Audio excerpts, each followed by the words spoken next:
Hi foodies, for this small batch of fried dumplings, we're starting off with all-purpose flour, then we're adding some baking powder, and then we need salt, of course, based on your taste, you can do the 1.5 or the 2 teaspoons, and then sift this just to get it nice and light and airy. And this will also help to get out any lumps in the flour. Now I'll add some sugar, and this is optional. Do whatever you like in your kitchen, in your own house, okay? So then after that, whisk it in. As you might have seen in my other fried dumpling videos, I like to add butter because it just adds, some flakiness, some crispiness, flavor, tenderness. So this is not a traditional ingredient, but over the years, I find that adding it just makes the dumpling nicer. So it's cold butter and they are tiny pieces. What you're going to do is break them up into the flour. Make sure you distribute it evenly by just lifting, rubbing it in with your fingertips. And guys, making fried dumpling is much better with your clean, bare hands. I just don't want to get the dough under my fingernails today. Okay, but use your clean hands. If you're cooking for yourself and your family, it is definitely better.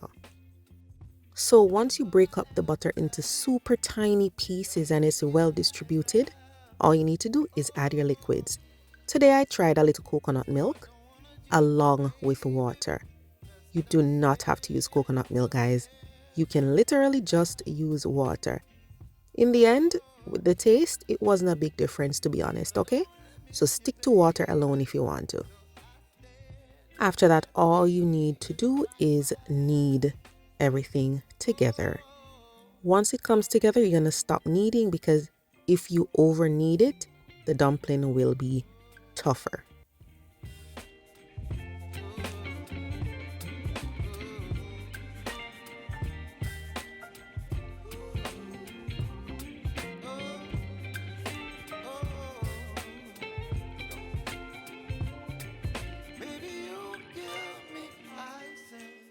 Now, of course, I have to give you guys all the details. I mean, it's winter right now in Toronto and the air is dry.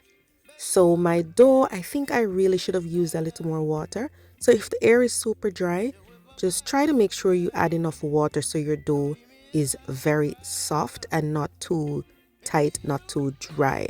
Then you just want to cling wrap it and let it rest for at least an hour. 2 hours is awesome if you have the time.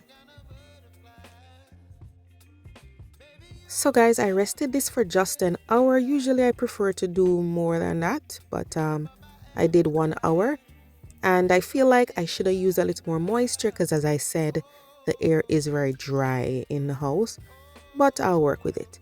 So you can roll it out into a log. You don't have to.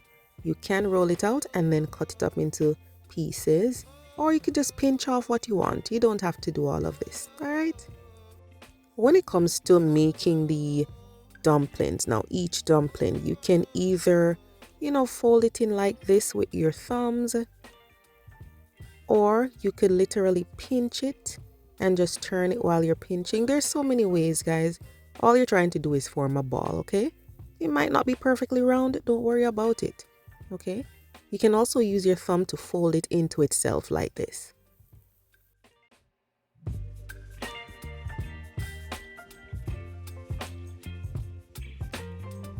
Just fold it into itself, okay? Smooth it out as much as you want. It doesn't have to be flat like this. Sometimes I do it flat like this. Sometimes I do it round like a literal sphere, okay? Now all we need to do is fry the dumplings about 5 minutes on each side on low to medium heat. And you can turn the dumplings on their sides as well. So you can turn them all around during frying to make sure the entire thing is golden brown if you need to. You want to keep that heat low to medium. You do not want it high. And then that's it. Your dumplings done. Super simple, nice and soft. It would have been even softer if my dough was just a little more moist and if I rested it longer, but it is still scrumptious. I had this with some cook-up saltfish and ackee. Definitely check out that video, it's right here on my channel. Thanks for watching and I'll see you next time. Bye bye.